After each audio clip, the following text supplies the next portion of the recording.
MLA గారికి congrats చెప్తాం, స్వాగతం పలుకుతాం. చెప్పండి సార్. మొత్తానికి చిన్నపరెడ్డి గారు కక్ష సాధింపు చర్యలు లేవు ఈ కూటమి పార్టీలు. ప్రధానంగా జనసేన ఎమ్మెల్యేలకు ఎంపీలకు ఏపీ డిప్యూటీ సీఎం ఆ పార్టీ అధినేత దిశానిర్దేశం చేశారు. వైకాపా కేవలం తమకు ప్రత్యర్థి పార్టీ మాత్రమే కానీ శత్రువు కాదు అనేటువంటిది స్పష్టం చేశారు. సో కాస్త రిలీఫ్ అనిపించిందా చిన్నపరెడ్డి గారు ఈ వ్యాఖ్యలతోటి? సార్ బ్రహ్మనాయుడు గారు, జగన్మోహన్ రెడ్డి గారి గొప్పతనాన్ని, జగన్మోహన్ రెడ్డి గారి యొక్క పరిపాలన ఎలా జరిగింది అని చెప్పడానికి ఒక శాంపిల్ గా ఇప్పుడు బొలిశెట్టి శ్రీనివాస్ గారు ఒక మాట అన్నారు. వైఎస్ఆర్ కాంగ్రెస్ పార్టీ కార్యకర్తలు సైతం ఏమీ తినలేకపోయారు. ఎమ్మెల్యేలు తిన్నారన్నారు. జగన్మోహన్ రెడ్డి గారు కుటుంబ సభ్యులు తిన్నారు, ఎమ్మెల్యేలు అందరు తిన్నారు, ఎమ్మెల్యేలు కుటుంబ సభ్యులు తిన్నారన్నారు. బ్రహ్మనాయుడు గారు నన్ను ఒక మాట, ప్లీజ్. వైఎస్ఆర్ కాంగ్రెస్ పార్టీ కార్యకర్తలు కూడా తినకుండా చేసినటువంటి గొప్ప రాజకీయం, ఎక్కడ అవినీతి లేనటువంటి రాజకీయం జగన్మోహన్ రెడ్డి గారు చేశారనడానికి ప్రత్యర్థులు సైతం మమ్మల్ని అభినందించాల్సిందే అనడానికి ఇదో మచ్చుతునక.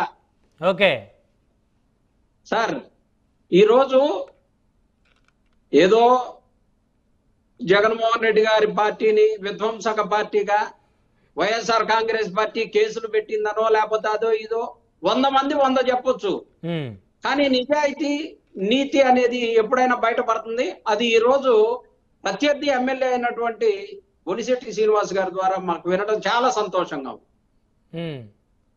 అలాగే వైఎస్ఆర్ కాంగ్రెస్ పార్టీ ఎప్పుడు కూడా ఎవరిని ఇబ్బంది పెట్టలేదు, ఎప్పుడు కూడా ఇబ్బంది పెట్టదు. రాబోయే రోజుల్లో మళ్ళీ ముఖ్యమంత్రి అయినప్పటికీ కూడా జగన్మోహన్ రెడ్డి గారు ఎవరిని కక్షపూరితంగా చేసేటువంటి ప్రశ్నే లేదని ఇప్పుడే మేము హామీ కూడా ఇవ్వగలుగుతాం.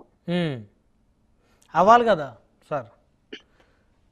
సార్ చెప్పండి. సో మొత్తానికి గతంలో కక్ష సాధింపు చర్యలు ఉన్నాయా లేవా?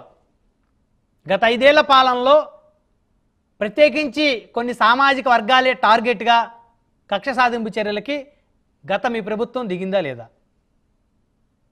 సార్, కక్ష సాధింపు అనేటటువంటి ప్రశ్నే లేదు సార్. వైఎస్ఆర్ కాంగ్రెస్ పార్టీ ఎంతసేపు కూడా సంక్షేమం చేయాలి, ప్రతి వాళ్ళకు కూడా డైరెక్ట్ గా వాళ్ళకి అభివృద్ధి అనేది వాళ్ళకి డైరెక్ట్ గా అందించాలి అని చెప్పేసి తపన పడ్డాడు నిరంతరం. అక్కడ ఎవరిని కూడా రాజకీయ జోక్యం లేకుండా అర్హత కలిగిన ప్రతి వాళ్ళకు కూడా ప్రతి పథకాన్ని అందించేటటువంటి రాజకీయం చేశారు జగన్మోహన్ రెడ్డి గారు. అంతేకాని ఎక్కడ కూడా కక్షపూరితం అనేది అసలు మా డిక్షనరీలో లేదండి. వైఎస్ఆర్ కాంగ్రెస్ పార్టీ డిక్షనరీలోనే కక్షపూరితం అనేది లేదు. శివపార్వతి గారు నవ్వుతా ఉన్నారు. సరే, శివపార్వతి గారు మేడం గారు నవ్వచ్చు, ఏదైనప్పటికీ కూడా వాస్తవాలు చెప్పినప్పుడు అలానే ఉంటది. ఎందుకంటే వాళ్ళ ఎమ్మెల్యే గారే ఇప్పుడు చెప్పారు కదా, సీతారామయ్య గారు మా గురించి మేము చెప్పుకోవాల్సి చెప్పాలా, లేదంటే అదిగో సీతారామయ్య అన్నయ్య చెప్పమనండి. సీతారామయ్య కూడా గుంటూరుకు చెందిన వాసే. ఎప్పుడన్నా అన్ననే ఏమన్నా ఇబ్బంది పెట్టారో ఒక మాట అడగండి. ఆయన పెట్టలేరుగా స్థానికంగా. రైట్, మళ్ళీ వస్తాను చిన్నపరెడ్డి గారు. మన డుగ్రా సీతారామయ్య గారు ఉన్నారు, తెలుగుదేశం పార్టీ సీనియర్ నాయకులు. సీతారామయ్య గారు గుడ్ ఈవినింగ్ అండి. గుడ్ ఈవినింగ్ అండి బ్రహ్మనాయుడు గారు. ప్రైమ్ నేను ప్రేక్షకులు అందరికీ, అలాగే ప్యానెల్లో పాల్గొన్నటువంటి సోదరి సోదరులందరికీ కూడా నమస్కారం. అలాగే బొలిశెట్టి శ్రీనివాసరావు గారికి కూడా నమస్కారం చెప్తూ, మన వైఎస్ఆర్సీపీ మన సోదరులు మాట్లాడుతున్నారంటే వాస్తవంగా